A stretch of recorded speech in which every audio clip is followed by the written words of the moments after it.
see the chat when I have my PowerPoint up. So if it's like an immediate thing that you want an answer to, just raise your hand. Or you can just put the chat like SOS Leia and just she'll read it out for you.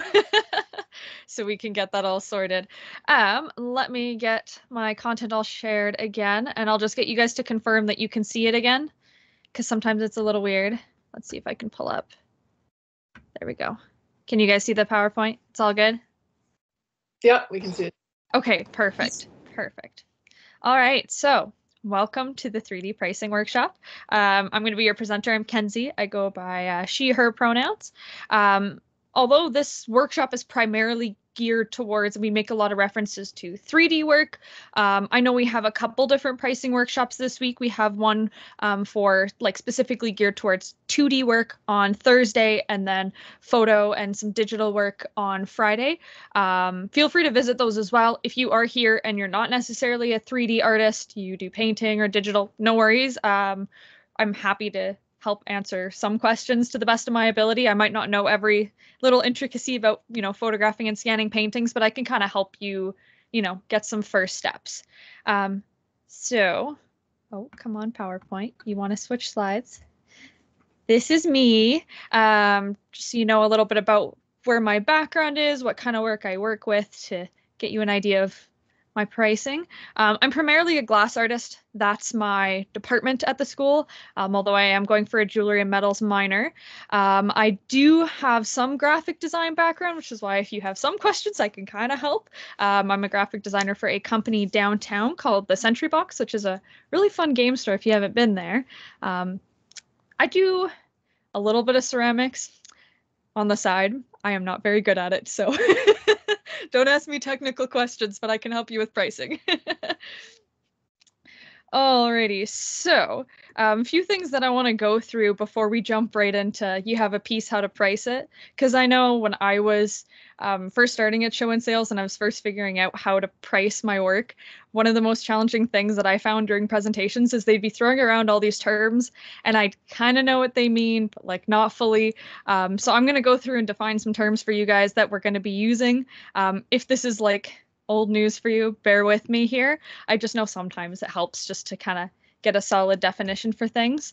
So some things that you might hear thrown around when people are talking about pricing is wholesale versus retail. So for wholesale, when you're selling something wholesale, you're selling to a third party who will sell or use the product usually in bulk or for a lower cost. In exchange, the third party would be taking higher quantities of the product. So when you're pricing for wholesale, the price is between you and the third party. And then in the end, the customer will be buying through that third party. So they're likely going to pay a different price, usually a higher price. So this would be, for example, there's a glass artist out in Canmore that makes a whole bunch of little like olive oil bottles and sells them to Evolution that you see in like South Center Mall. She makes those in bulk. She makes them all year round. She sends hundreds out, and she would send and sell at wholesale because the Evolution would be buying in bulk. This isn't necessarily as prevalent when you're selling in show and sale because you're going to be selling mostly directly to the customer.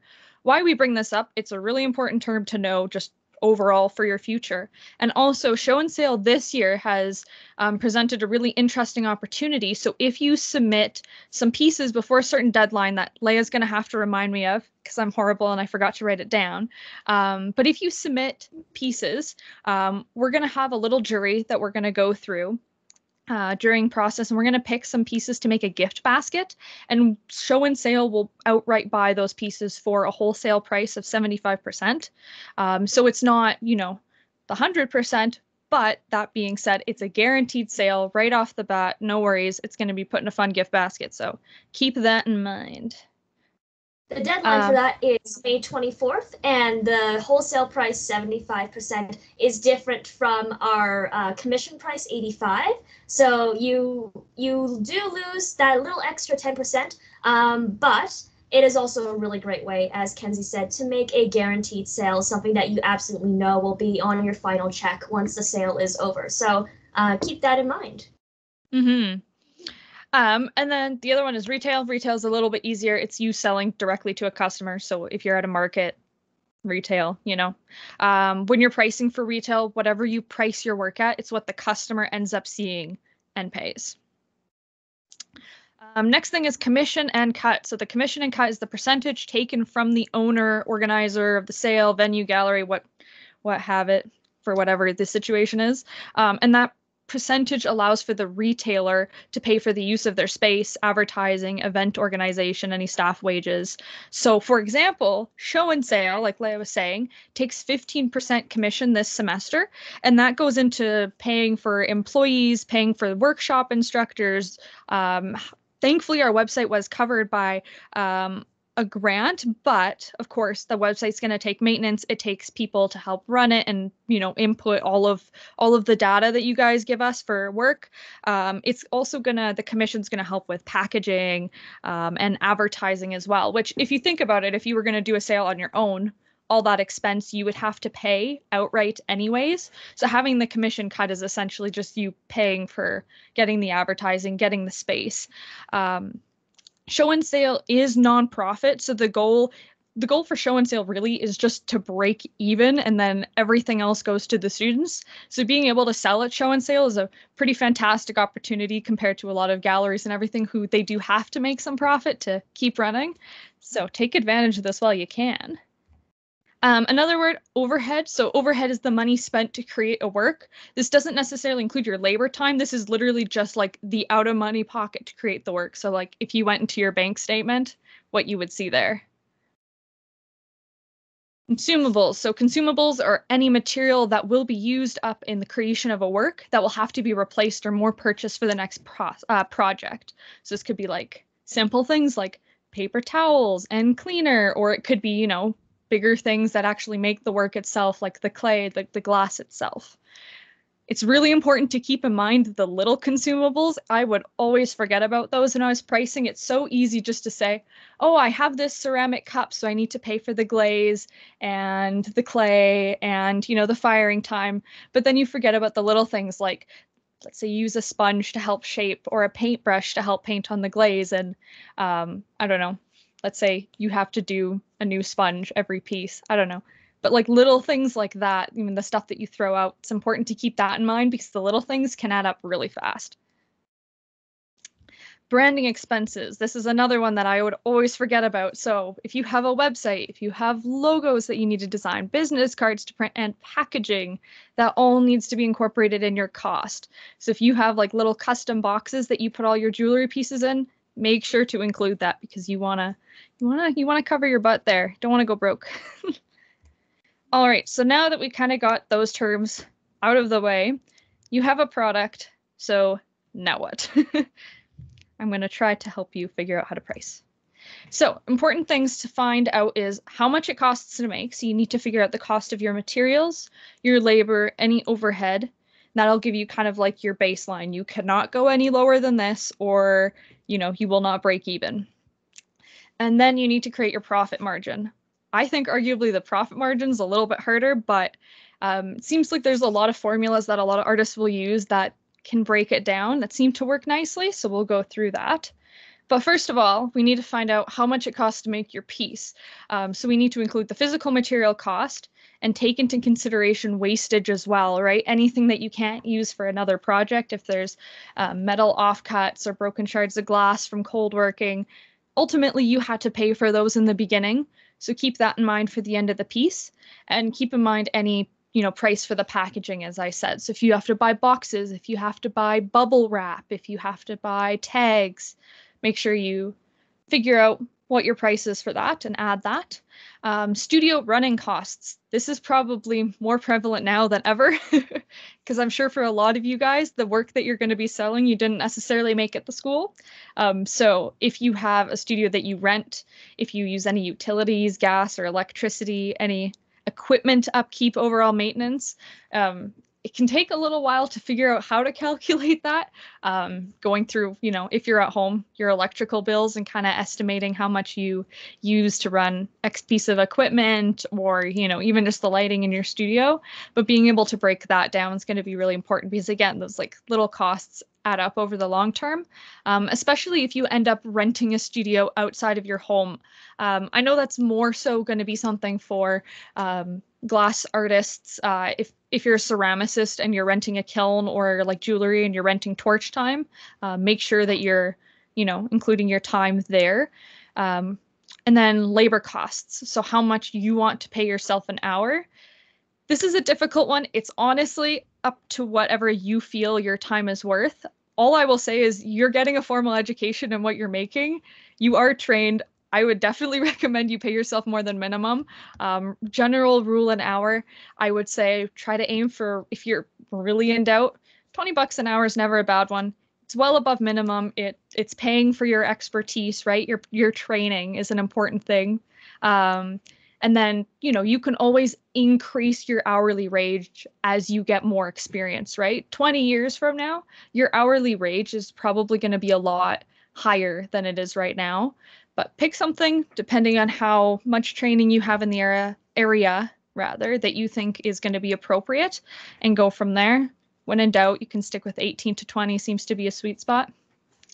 And also keep in mind with your labor costs, not just how much it takes to make the piece, but also anything on the administrative end as well. So if you had to do photo docking, if you've had to spend time putting this on your website or marketing, that's all time that you've put into the piece. Now, of course, if someone buys a cup, you're not going to charge them for 10 hours to make all the advertisements that you did for the piece, but make sure that you keep that in mind. If you break it down and you're like, okay, well, I have a series of 20 cups that I made, and it maybe took me 3 hours to photo doc and then another hour to make the advertisements, you can kind of do some math, divide the time, and just kind of roughly figure out how you can appropriately distribute that.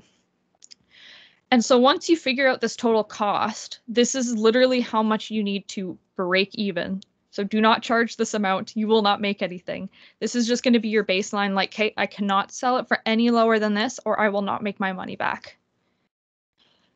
So here's a sample of when I go to calculate some of my studio and material costs. This is a little bit more complicated than you probably need to make it. I love using Excel. It's really easy to organize. And if you do some research into how to do it, if we have some time at the end and people are interested, I can probably even show you how to do some basic calculations in Excel so it can do the math for you. I just find it's really easy, nice to use. But when I'm going through and I'm calculating studio and material costs, so you can see top left corner, I'm calculating, this is for a paperweight. Let's say I'm calculating my glass expense. I figured out, okay, how much does a bag of raw glass cost? Oh, it's 130 for 50 pounds. Okay, well, 2 gathered paperweight is about 2 pounds, divide and conquer there. So that's about $5.20 per paperweight in just material cost. Fantastic. And then with glass, we need to grind the bottom and polish it up.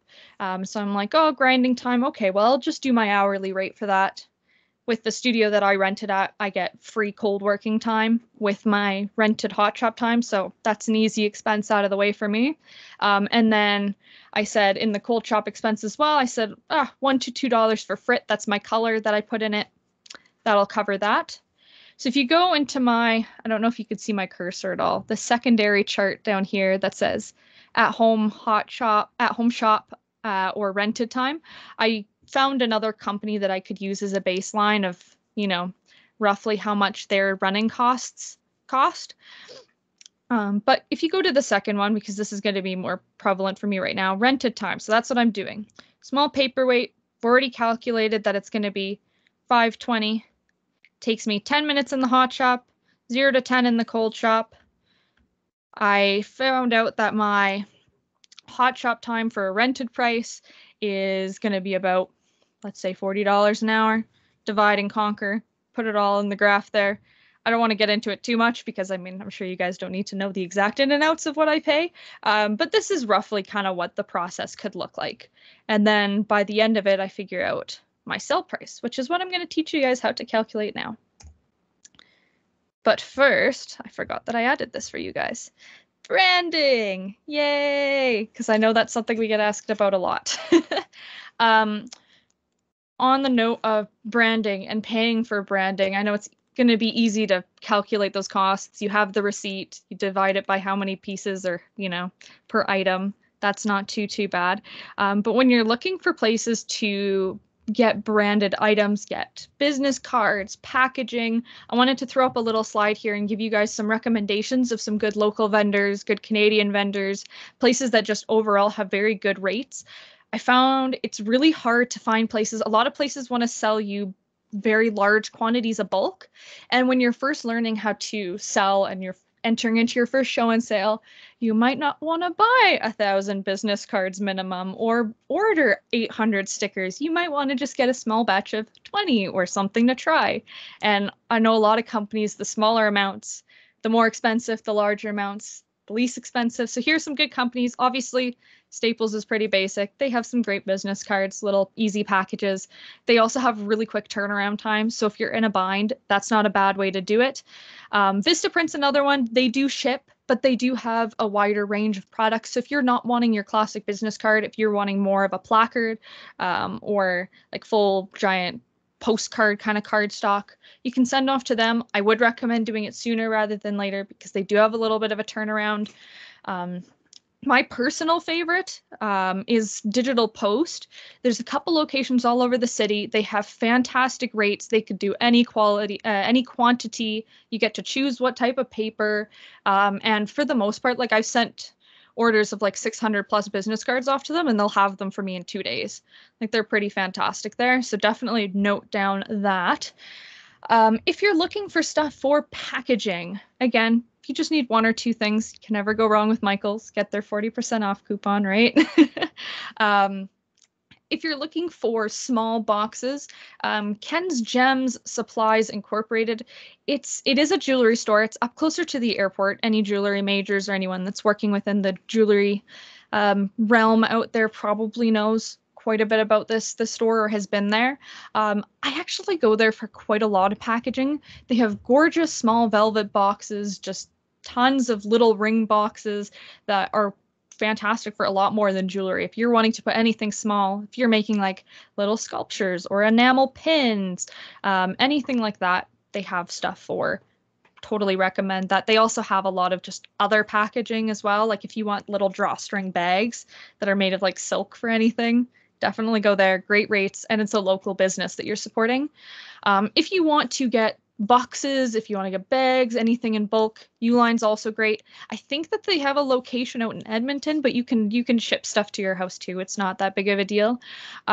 I would recommend getting together with some buddies if you're going to order from Uline. It's going to make it cheaper for you guys. I know what a lot of people do to cut costs, instead of getting custom boxes and custom bags printed with their names on it, they'll just get generic ones, and then you can get like a stamp that'll say Mackenzie Roth, Fine Arts and Glass, or whatever you want it to say. There's another local business. It's called Printy Rubber Stamp. You can see it up in the top corner there. They're right by, oh gosh, it's on the exit out to the city, kind of close to Earlton Stampede Station. So they're not too far if you take transit, and they do custom stamps of all sizes, super cheap. Like you don't have to order bulk. They're definitely cheaper than Staples. A little bit more of a turnaround time, but 100% doable before show and sale if you wanted to invest in something to do some packaging. Last one I wanted to throw up there on the note of packaging, or even just if you want to make some fun product. Sticker Mule is a Canadian company, super easy to work with, super cheap to make stickers, and they're fantastic quality. You can make label and packaging tape that you can put on boxes, like literal tape with your logos on it for like $50 a roll. It's crazy. And they send you samples too. So if you just want to see what something looks like, or like quite literally, I've done this a couple times when I've just needed 1 or 2 labels. I'm just like, may I have a 10-pack sample kit, please? And I give them my $3 and I go on my way. And they also have like a really easy, fast turnaround time. Usually it's like their 14-day standard, but I don't think I've ever gotten one on time. I always get them like a couple days early. So I would highly recommend them as well.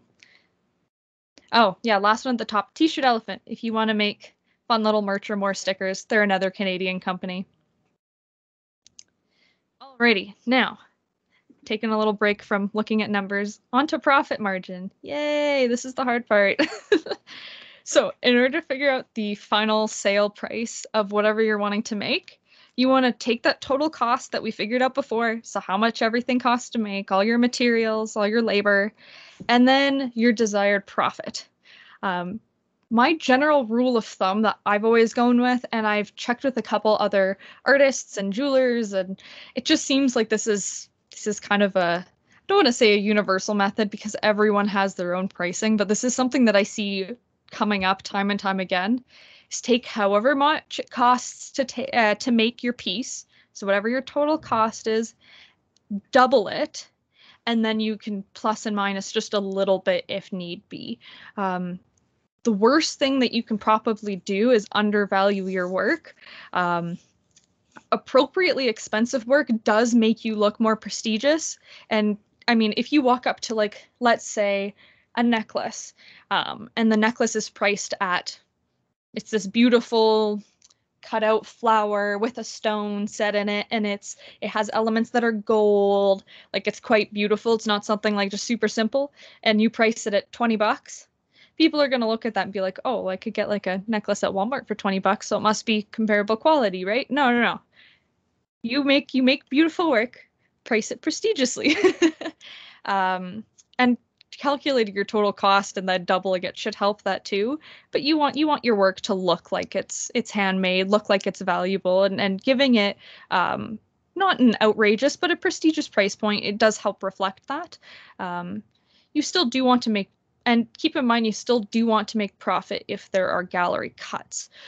So for example, if the gallery takes 50%, so I know that's pretty standard, keep that in mind when you're calculating the price. So if it costs, let's say a piece costs $20 to make, we double that to 40, so $40. If we just give the gallery that piece at a $40 price tag, we're only going to be making back our cost, right? So that's when that plus and minus that I was talking about can come into play. You can figure out roughly, okay, well, how much do I actually want to be making off of this? Let's say it's $10. Okay, well, then that 40 price tag goes up to 50. You make back then, you know, your base cost and then some. It can be a little bit challenging when you're jumping between pricing for galleries and pricing for your own private sales, because you don't want to have a huge discrepancy in pricing. If you don't want to be selling a paperweight for $20 on your website because there's no cut, and then selling the same paperweight for $50 at a gallery, because then if customers go and see both, you don't want them to feel ripped off or anything. Why are they charging him more here? There was a glass artist, Julia Bremer, that came to AU Arts and spoke to a group of us glass students a while back. And she said something that was quite impactful to me that I want to share with you guys about that. And ultimately, like, you can jack the prices of everything to kind of accommodate the gallery costs. But, why would you do that when you can make more profit, selling something on your own? So what she recommended doing is, so if you have your base price for a piece, price it at gallery pricing. If someone is really interested in a piece, or if you're wanting to sell something directly to someone, you can promote it as some sort of deal, like, oh yeah, hey, this paperweight, it's $50 in this gallery, but you know what, like, if you wanted to pay me directly just with cash, I can offer you, we can do $30 for that, right? More so something for future reference. I know that's not something necessarily that you'll have to worry about with show and sale. 15% for show and sale is really not that bad. But just something to kind of keep on your radar if you decide to start selling elsewhere. If you guys are here for 3D pricing specifically, and you're working within a craft, there are lots of perks to working within a craft, especially with production items, because a lot of other artists will make similar work. So it's really easy to do. You can even just go on Etsy, look at a couple local vendors, local artists in your area, and see what they're selling similar production work for, to try to, give you a good baseline of what you should sell yours at. So for example, I could go search up a couple other glass studios and find out what they're selling their paperweights at. If they're selling their paperweights at $60 and I was thinking of selling mine for $40, well, maybe I could bump mine up a little bit. right? If you don't have any other artists in your area that you can connect to, or you're having trouble, there are loads of different Facebook groups out there for a whole bunch of different crafts. I've seen a lot of people post on those Facebook groups just quite literally with a picture of the piece, and they'll break down their total cost and they'll say, hey, this is what I was thinking for my final price. What do you guys think about this? And people will just comment below and give you their honest opinion. Or if they're working within the craft, they'll say, hey, well, for my piece, I charge this. And I have a list at the very end of the presentation of a couple groups that I'm a part of that I've seen fantastic dialogue through like this. So I'll share those with you. And then if there's ever any doubt, I mean, feel free to reach out to us show and sale reps, but you can also use, if you are a Facebook or Instagram user, these groups also are absolutely fantastic. Ultimately, at the end of the day, you do have to be happy to let go of the piece for the price. So if you're super attached to it, you don't want to sell it and be disappointed and regret it for the rest of your life. Sell it at something that you're going to be happy with getting. And another thing that was said to me once by, of course, another glass artist. Sorry, I'm giving you guys so many glass references.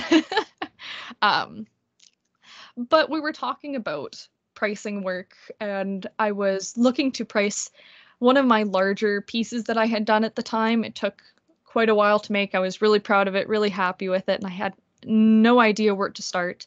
I knew how much it cost to make, so I knew what my baseline was, but I had no idea if my, profit was going to be too high, direct the price too high. And this gentleman came and said to me, you know what, like, price it at what you feel like you want to sell it at, what you want to make for it that would make this piece worth it to you. And it's like, you know what, if no one buys it on the first time, the second time, don't change the price. Who cares? If eventually the right person will find the work, and then the price won't matter, right? And kind of stuck with me a little bit. I'm like, you know what? Yeah, if the right person will eventually find this work that will think that price is worth it. And for that piece specifically, it took me almost 2 years. And then all of a sudden I had this guy that came to me and he's like, hey, I absolutely love this. How much is it? And I'm like, oh, well, I have a couple different sizes that have different prices. He's like, you know what?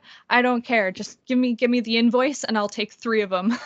Like, it just, you always have to just wait, and you will find someone that will find value in your work. Of course, if it's, priced fairly. If you're charging like $5 million for something that's, like a sticker, might take you a little longer to find a person, but or you'll find someone that you're happy to compromise on the price with, as long as you can meet your costs. So for example, I've heard story, and again from another glass artist, about this lady that would visit this gallery almost every day, every other day, looking at this artist's work.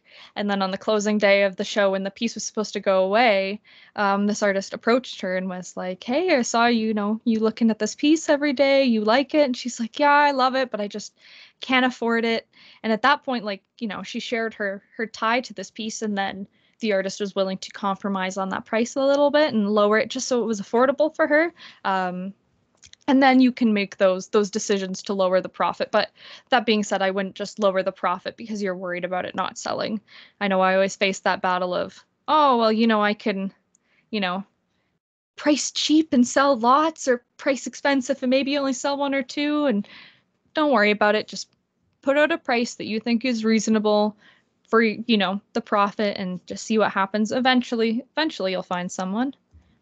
So again, going back to, for example, at the paperweight, when I was going and pricing things at this little second table at the paperweight, you can see my desired cost. If my glass cost, I have zero idea if you can see my cursor, but I'm going to imagine that you guys can. I approximated was $9.33. So about $10. Multiplied that by 2. Sell cost was about 20 plus or minus. With I decided to kind of bump it to 25 because that's what similar vendors were selling at. But that's when you can kind of play with that a little bit.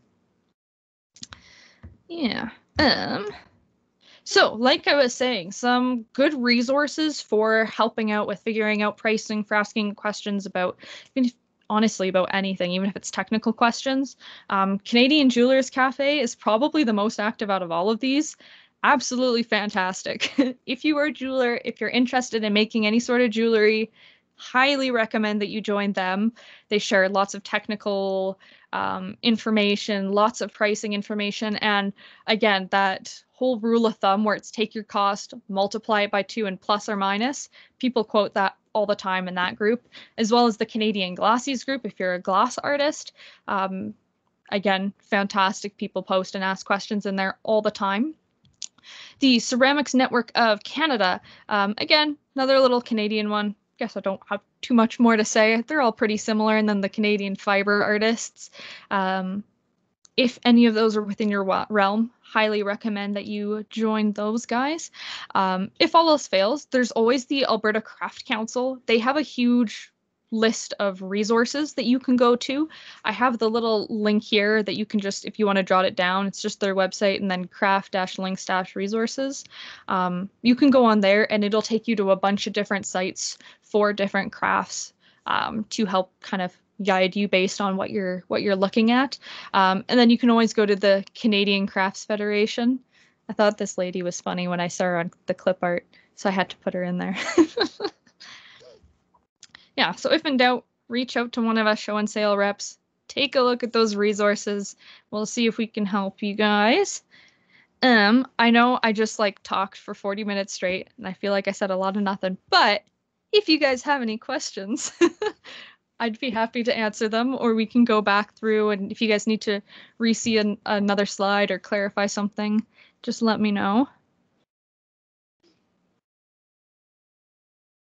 Just a quick note about the Alberta Craft Council. For those students who are undeclared or are in a craft class or program, I highly, highly, highly recommend joining the Alberta Craft Council as a student member.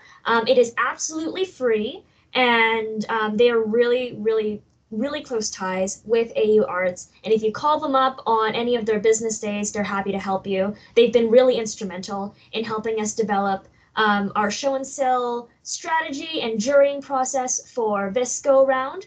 And I've talked to them, and they're very, very happy for any of our students to come to them with any questions about craft, whether it's technical or pricing or branding or marketing. So they have offered definitely their mentorship, and I highly recommend for those students that if you want, please go get a membership and chat with them, because they've been here for many, many years and know what they're talking about. Yeah, 100%. And again, if you go into the Craft Links resources, there's a whole bunch of different councils and organizations for each individual craft. So if you don't want to, you can reach out to the Alberta Craft Council just in general. But if you wanted to see if you can get guidance from a ceramicist specifically or a glass artist specifically, if you go into that Crafts and Links resources, it'll link you to all the different craft councils for each individual craft. You can click on that link and then it'll take you to whichever one you need as well, which is why instead of listing all the 50 bazillion things, let's see if it'll screen share if I click on the link and then you guys can see. It should. Is it still showing my thing? Yeah, it's still showing your presentation. The presentation? Okay, give me a second. I'm going to close. Show my internet. Yeah, so this is what it looks like. And you can see the craft organizations. Obviously, the Canadian Craft Federation is going to be your big one. And then you have each individual provincial one. They got the international ones. And then you can go down. There's Calgary Clay Arts Association, Woodworking Association. There's Mid-Alta, which is another ceramics one. There's Canadian Council for the Arts. There's as you can see, it's a really long list that you guys can go through and reference for whatever you guys need. Awesome. Looks like we got some questions in the chat. I've been kind of answering them as I go. But the first one I want to just quickly address is there's some issues with the inventory sheet. We're working on that. There's just a little technical hiccup, so the inventory sheet should be back up and online for students by tomorrow. I just want to remind all show and sale students to please, please, please download the inventory sheet. Do not try and edit the master sheet. Please just click the right side of it and download a copy for yourself. And that's the easiest way to get things done. The next question is, when is the workshop for photographing artworks? And the answer for Friday. that is actually no. Oh, For did you change? photographing artworks, Oh, I thought you were talking about that's Katie's. Sorry. pre-recorded, Kenzie. I thought you were talking Our about photographing Katie's. no, sorry, man. Our photography workshops are already pre-recorded. They were led by Chelsea Yang Smith, who is a Bachelor of Design Photography graduate, and sponsored by the Illingworth Kerr Gallery, who has generously offered to let Show and Sail and the AU Arts Students Association kind of spread the news to all the students, whether you're Show and Sail or not, to have access to them. So where you can find them is in our Teams page, just on the tabs. And I think we've got enough time later today to also have Kenzie really quickly screen share through that so you guys know where all the virtual workshops will be, all the recordings. Yes, we will share that link and the inventory sheet. So I guess this is a good time if we want to just screen share, just to show people, double check, how to find all these resources. Remember that the entire virtual show and sail page on Teams is open to students regardless of participation in show and sail. So even if you're not in the show at the moment, that's totally okay. We're happy to chat. We're happy to help. Come join us, join in the conversation. The only thing you can't do is edit the inventory sheet. Here, I put in the Alberta Craft Council, the Craft Links resources, which will just link you back to the site as well in the chat, but I'll screen share here. I don't know why it doesn't let me see. All right, so I'm going into Teams. I'm going to Teams. If you go to all Teams, we're just under the Students Association. Go down to the bottom, because we're V, so we're right at the bottom. Virtual Show and Sail. Here you'll see just any information you can see about our meeting. Leia's been dropping lots in there as well for you guys to read. There's a nice little to-do list for you guys, files, your handbook, and then you can see at the top here, there's your different hubs. So 2D, digital and photo, and then our 3D project hub. If you click on this 3D project hub, that's where I can put in any notes from today's presentation, any resources. If you guys have any specific 3D related questions, if you want to put in a chat in there, hey, I made this piece, what do you guys think? Do you have any recommendations? We could do a mini critique, whatever you want. Then you can see here, you got your inventory sheet. Again, make sure you download it because it looks like, yeah, someone accidentally overwrote it. That's okay. And then you can see your artist bio and pic that you can upload there. Inventory, images, show and sale, virtual workshops, etc. But this is roughly where everything's going to be that you're going to want to access. For the photo and digital production hub, where did the inventory sheet, show and sale, virtual workshops? This is where all of your photo documentation is going to be for your workshops. So I just went up. You might have to go to more, and then it's show and sale, virtual workshops. Everything that's been pre-recorded will be here, and then there's all your photo documentation ones. So you can just pick the ones that would best apply. Obviously, if you're a 3D worker, you don't have to necessarily watch flat work, but it is a requirement that you do watch through. You do visit one of these workshops that you're seeing today. The writing one tomorrow, if you can. It should be about the same time, 1 to 2.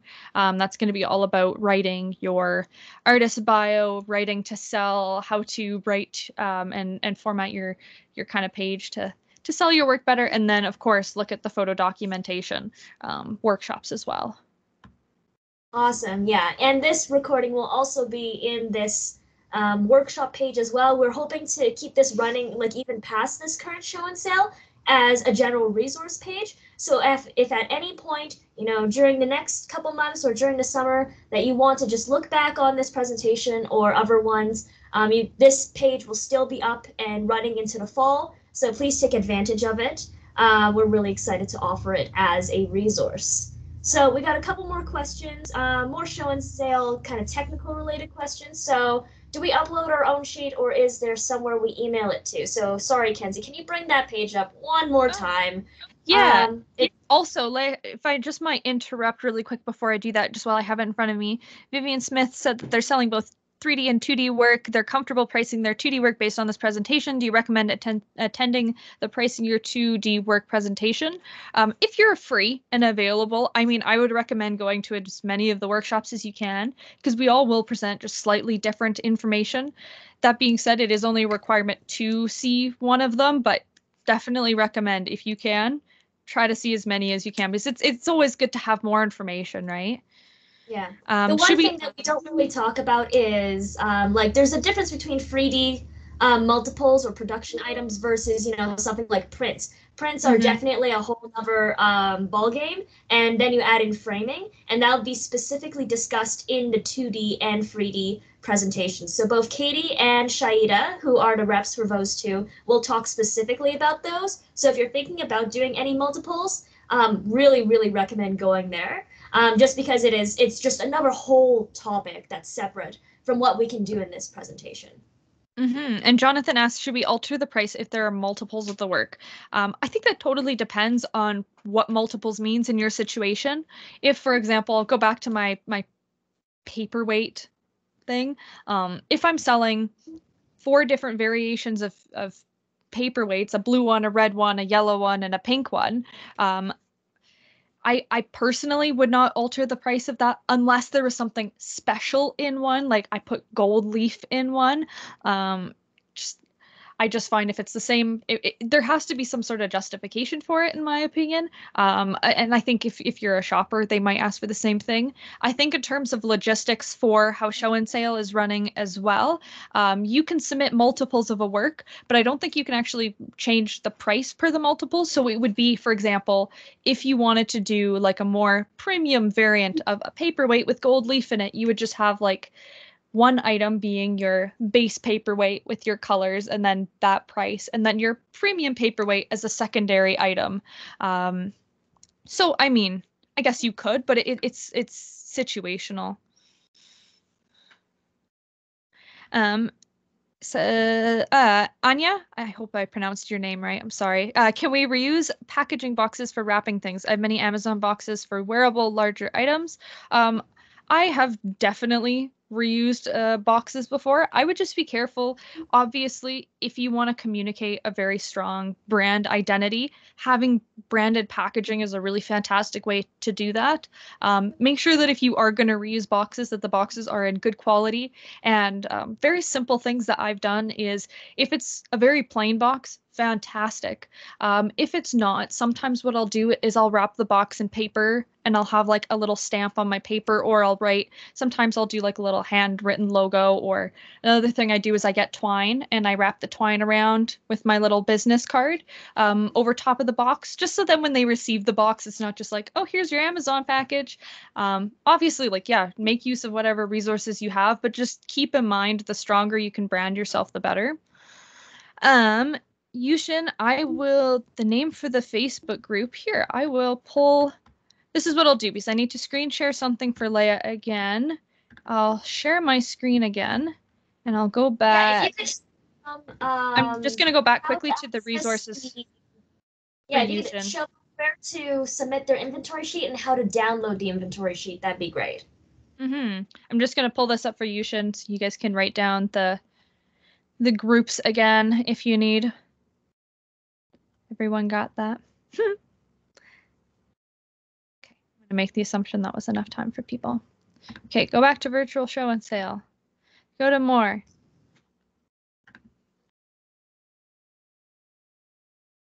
So this is your form to add your inventory sheet and corresponding images. It has all the deadlines on there. So yeah, again, May 24th at midnight.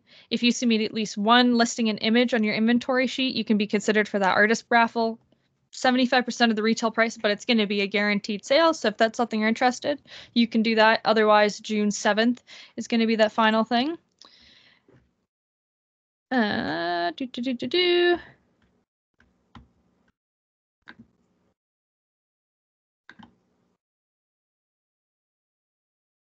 When you go to download this, what you should be able to do, I'm going to move so you can't see the persons. But if this is what you're wanting to download, you should be able to go File, and then you can go Save As to save your own, or you can go download a copy. That's what I've done, and then you can go and re-upload. I don't know if that's the way that you've done it, Leia, but that's the way that I've done mine. Yeah, that's perfect. Like just if you go into the file, the other way to do it is if you go into the files, like at the very top tab, you can also see it there and download it without looking at it. And you can, and right now, unfortunately, our current master inventory sheet is rewritten, so I will prepare that and clean it up for tomorrow. So I apologize to everybody about that, but don't worry, the inventory sheets will be up as soon as I can get them. What I can also do is, if you guys are really eager, I can also just send a master copy via email, just in case. And that way everybody for sure has a copy of a clean master file going forward. And to re-upload, you can use the exact same form. You can upload as many times as you'd like. Obviously, please don't upload 100 times. That kind of makes us a little freaked out. But if you want, if you have like 2 items made by May 24th and you're like, well, I want to be a part of the artist raffle, I want to be considered, but I don't have everything yet, that's okay. So submit once on the 24th and then submit again on June 7th when you have more. Or you can submit more than 2 times if you would like. Our department reps and myself will be watching the inventory as they come in and just double checking it for spelling, grammar, making sure the images are connecting with your inventory. And we will let you know if we find anything a little off about it, or if we do have suggestions for you. So we will be giving feedback on your bio, your profile image, and your inventory as things go on. So you can either ask for feedback by submitting it directly or by emailing any one of us, and we'd be happy to look at it. All right, I see a couple more questions coming in on the side here. So Christina says that they can't see to get any of this to load. Seems like Leia might be able to email it out as well. I know for Teams for myself, because it's like one of those applications that just constantly runs in the background. Sometimes I find that it does have a little bit of trouble getting those files reopened if it's been running in the background for a long time. So if you go and you right click on it, just make sure that you go exit fully, like fully close down the application and then reboot your laptop. Should hopefully get back on.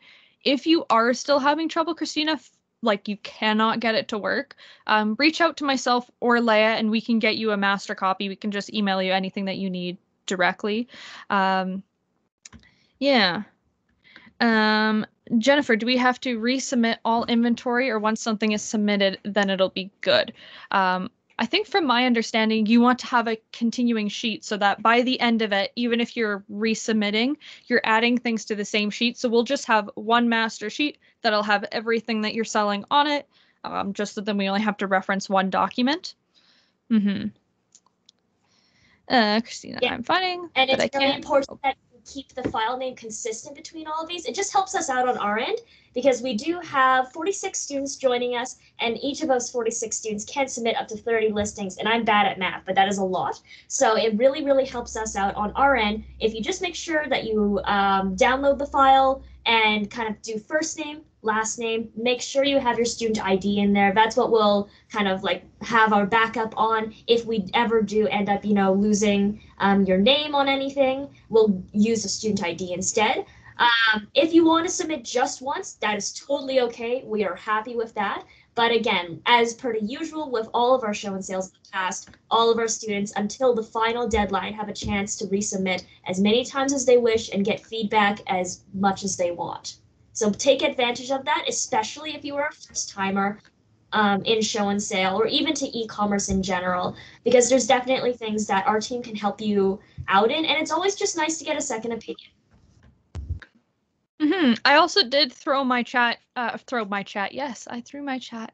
I threw my email in chat for Christina there, but feel free to take that if you feel like you might need it. It's mackenzie.roth@auarts.ca. If you do have any questions, if you've made a piece and you go through that process and you calculated your price and you're like, I don't know, like feel free. I'm a little bit of a night owl, so if you need 2 a.m. questions, as long as it's not on the day before, I will try my best to respond to you. Yeah, shoot me an email and I can try to help out with that. Ari says, is the first name last name of our preferred name? I think that's just fine. Actually, we do prefer legal name, just for inventory purposes. So we ask for your preferred name to put publicly, but for all the interior documents, we ask for your legal name so that we can actually, when we get to the paying stage, at the end of July, when we actually look at, how much is sold and double check that with your inventory sheet, it just helps us out because we want to send off, the e-transfers and checks to the right account. So just make sure that you do send us like the first and last name, legal name on your inventory sheet. Just to make sure that, we don't accidentally send your money to someone else in the school by accident. Yeah, like, of course, preferred names are fine for like the Shopify and everything, but whatever's on your bank statement, we'll need that so we could write you a check. Dawn asks, okay, what are we supposed to download? Seem to have missed that. So you'll need to download the inventory sheet. So that's the Excel document that you can put your inventory in. And that's what we went through Teams to find there. So at the top panel, you can go to either files or inventory sheets and then save that there. Did anyone have any questions specifically about Excel and working in Excel document?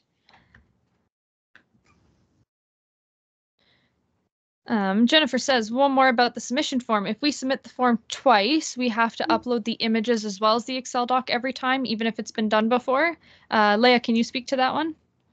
Yeah, sure. So what we are hoping to do is if you submit it more than once, you only have to submit the changes to the images. So like if you submitted, just one listing previously, then you have that listing plus a new one for June 7th. You don't need to change listing 1. You only need to add the new information. So whatever new information you add, we will overwrite on our end. And Dawn says it seems to have stuff in it, referring to the inventory doc. Yes, unfortunately, someone accidentally went in and overwrote the master. So for now, you can download it and either like just erase that information, or I know Leah said that she's going to re-upload the master. So in the meantime, yes, it will show stuff that's in there. Unfortunately, sorry about that. But you can, if you still want to download it and just erase those cells, feel free.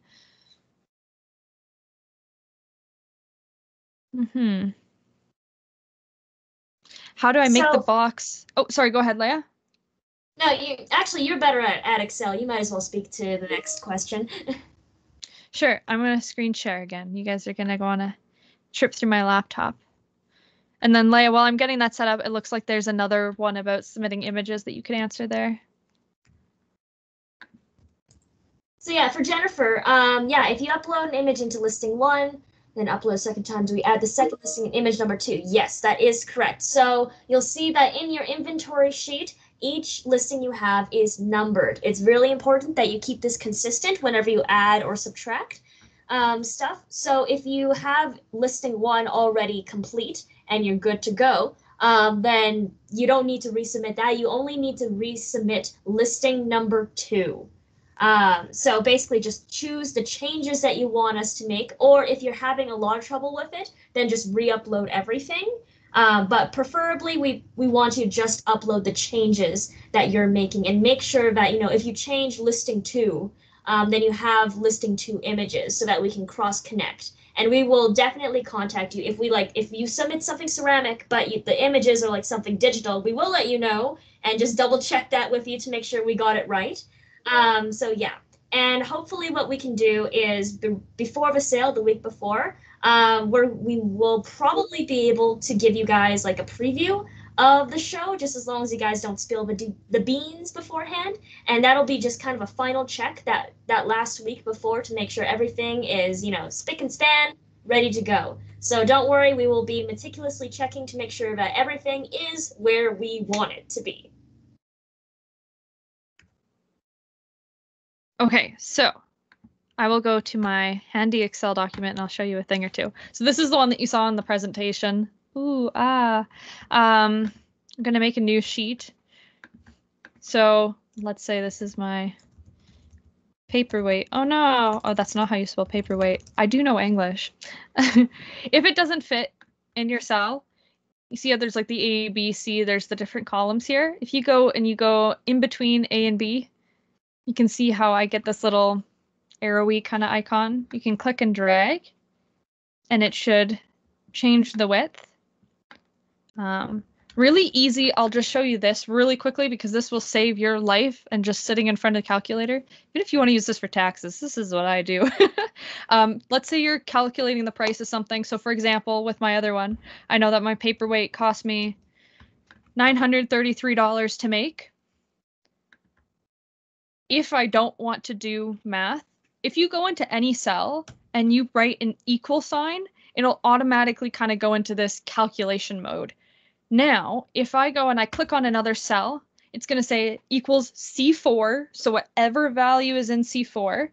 And then let's say I want to go times, so that's going to be my asterisk, 2. C4 times 2. I go enter, and all of a sudden it's going to go C4 times 2. So now I know that, right? And you can do it too if you're adding up like a whole bunch of items. Let's say this is 5, 4, 2, 1. I want to know the total of all these. You can go equal sign, E8, so I want that value, plus E7, plus, and you can just keep selecting the cells. And then once you got it done, you can just go enter, and whatever, this box will just calculate everything. And then if you go back in and you're like, oh, I don't want this to be 4, I want it to be 9, you'll see that it automatically will calculate this new number for you. So it's really easy to create basic formulas that can kind of help you figure out the pricing of your stuff if you just go in and do a little bit of coding in the back end there. But that's how you do that. Any other Excel related questions? For our inventory sheets, if you don't mind going back to the inventory sheet just one more time. Let's try not to delve into this person's inventory too much because I want to give them a bit of privacy. But if you go to like the very right side of the inventory sheet, keep going. There we go. So the green and purple little guys here. So if you've already kind of played around with the inventory sheet, you'll see that these have been calculated automatically. If not, they will be calculated for you. So this year, just to make your lives easier, we actually set up part of the inventory sheet to automatically calculate how much the AU Arts Students Association will be taking from each retail sale and how much you'll be keeping. And then if you look at the very bottom of the inventory sheet, you'll kind of see a total of your retail stock. This is for us, actually kind of more bottom to the left, sorry, Kenzie. So this is for us not only to calculate everything, so to the left, there we go.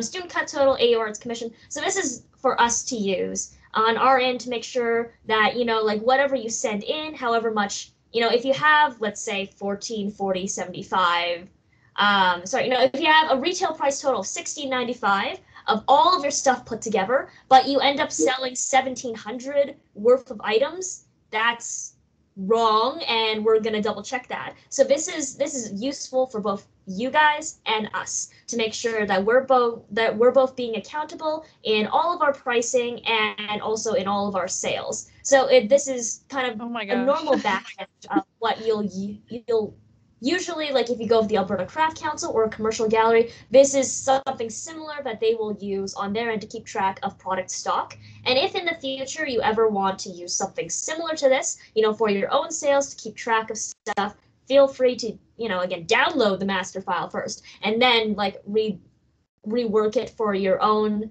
purposes later on. But this is how we're going to calculate out, how much you're potentially getting paid.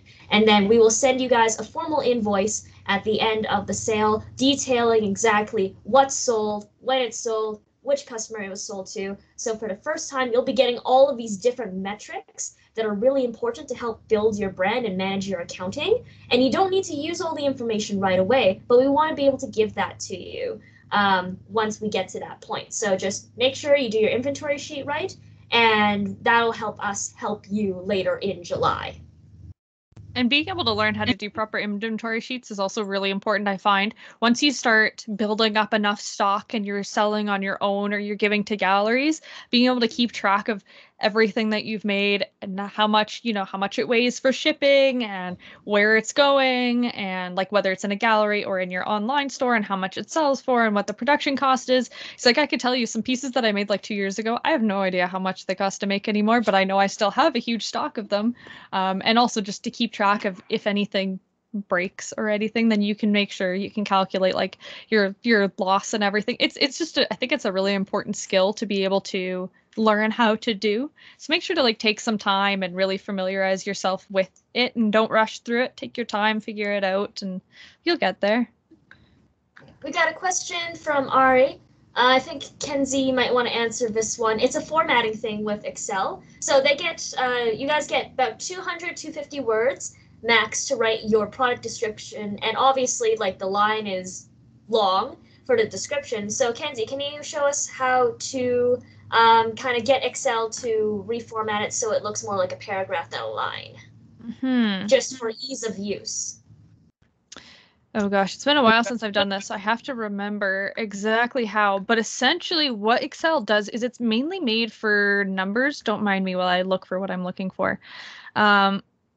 Yeah, the cells are mainly made for numbers, and we want to change the Excel square to be used for text, not general. Oh, right there. Ha ha ha. Usually if it's under general or text, it should be able just to keep filling. That's weird. It has to do with the formatting of the document. I apologize. It's been like forever since I've actually done this. I will figure this out. At the very least, I'll play around with it and then I can email you. So I figured it out. Sorry. Oh, okay. I just had to play for a minute. So make sure that it's either, if you go up to the top and you look at number, this is telling the Excel document what the cell itself is used for. So you want it to either be under general, so no specific format, or just text, because that's what it is. If you put in anything like number or currency, it's going to get a little funky. And then what you're going to go do is under alignment here, you want to go wrap text. So it's going to wrap extra long text into multiple lines. So that little guy right there. And Kenzie, can we put a really quick free step tutorial into the show and sale team later on, just with how to quickly format that so people can actually see what they're writing? Totally, I can do that. Okay, awesome. It is now 2:04, so we're a little bit over time, but does anyone have any last questions before we end for today? It can be show and sale related. It doesn't have to be show and sale related. Again, we're here to help you out with anything e-commerce or commercial, so please don't be shy. Let us know if you need anything else from us today.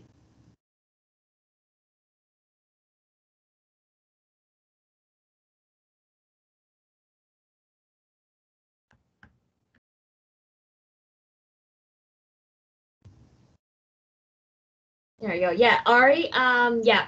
If you could give us till tomorrow, that would be great. We're just going to fix that quick little hiccup. I should be able to send a master copy to all show and sales students by tomorrow morning. So just hang tight there. If you want to get started on your inventory images or other things, you can work on that for now, or set up, a basic Excel sheet just to do your own calculations, and then we'll forward you the inventory sheet later. Well, all right then. It looks like there's no other questions, so I'm going to stop the recording and leave the meeting. So thank you all for joining us today. Oh, we got one more from Dawn. Hello. How did you guys get over when somebody challenges you on your pricing? I mean, you're in a sale and somebody goes, I really don't think that's, why is that so expensive? Yeah, and so I think, oh, sorry, go ahead. Out about it. Yes, I mean, I hope that you guys won't have to deal with too much of that because we'll be online, but I think that's a really good question. So myself personally, I think being able to do the math for your work and really figure out how much it costs to make, where the value is in it, break it all down, really does help you figure out the value of your work, like beyond just profit. So for example, that's a really great argument. If you have a necklace and the necklace cost like not even like the cost, the labor, the materials, the studio rental, everything like that, the cost for the piece is $30 and you're charging 50 for it, let's say. Well, you can tell the person, hey, like, because I'm using gold, because, my labor, it took me 10 hours to make this. I am trained in this field. Like I have gone and I've gotten an education in this. That can really help be a good argument. Another thing that you can do, some people, unfortunately, it's just really hard to please them. And honestly, in my opinion, if they're going to fight you on their price, they, if they really wanted the piece, they wouldn't fight you on it. Honestly, Okay. I think in my opinion, if someone's gonna haggle you on it, it's clearly not worth it to them. They clearly don't see it as something valuable enough that they would pay. And I think the best thing that you can just say to those people is just like, you know what, thank you. I appreciate your feedback. I do have to price it this way. And you can say some of those big points like it is like, I have gold. It has a, I don't know, moonstone set in the center. And this is a piece that's taken me a substantial amount of time, which is why I price it as such. But no, I appreciate your feedback. Thank you. And just sometimes it's just better just not to delve in and cause drama. Just thank them for their, if it's something that you firmly believe is a good price, and if they're still going to haggle you. But if it's like an honest question, I see nothing wrong with just saying, oh, here are the materials that I use and this is why it's this price. Like that's totally fine. Huh. That comment from Christina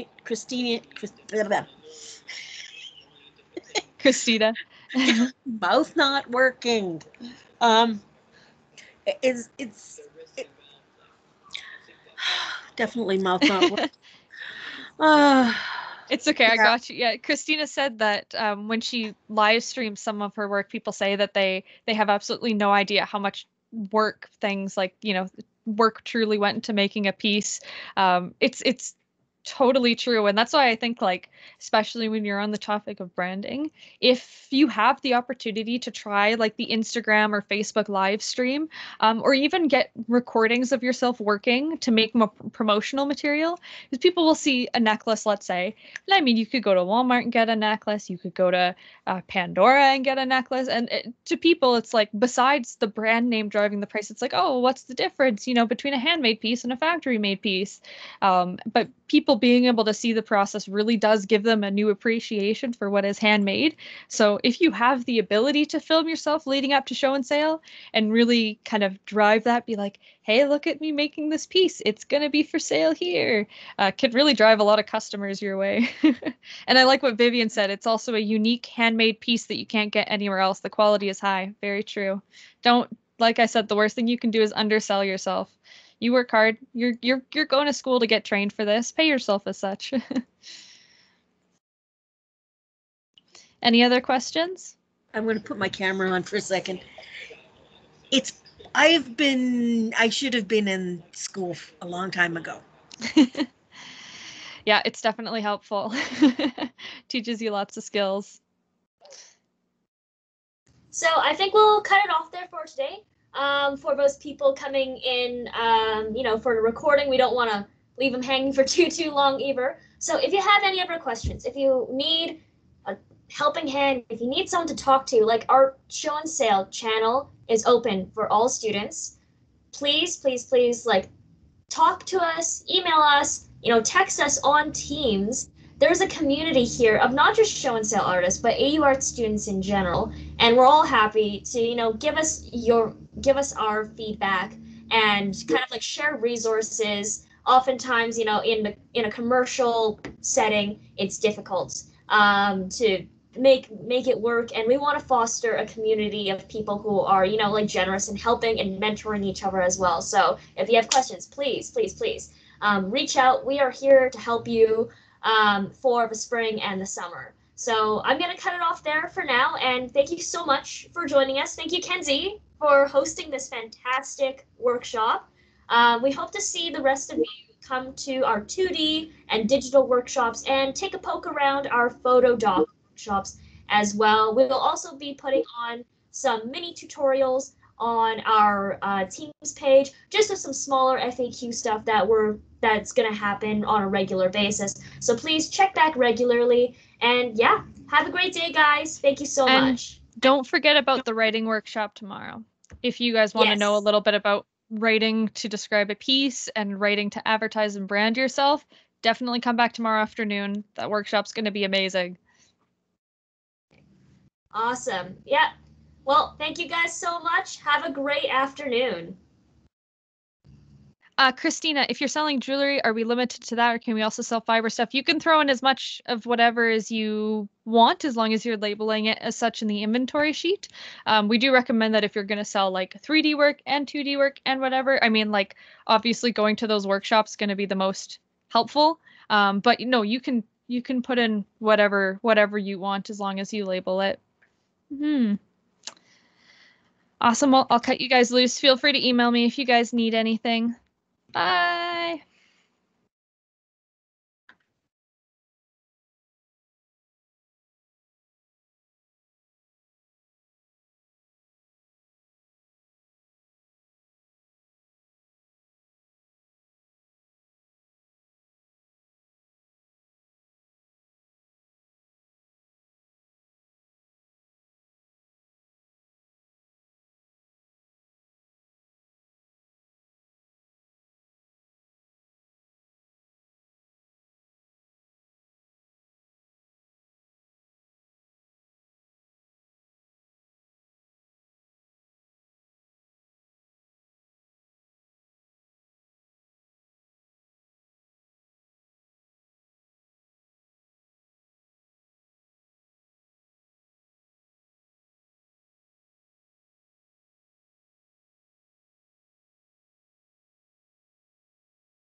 Hi, Dawn. Would you mind just leaving the meeting? That's going to end the recording formally.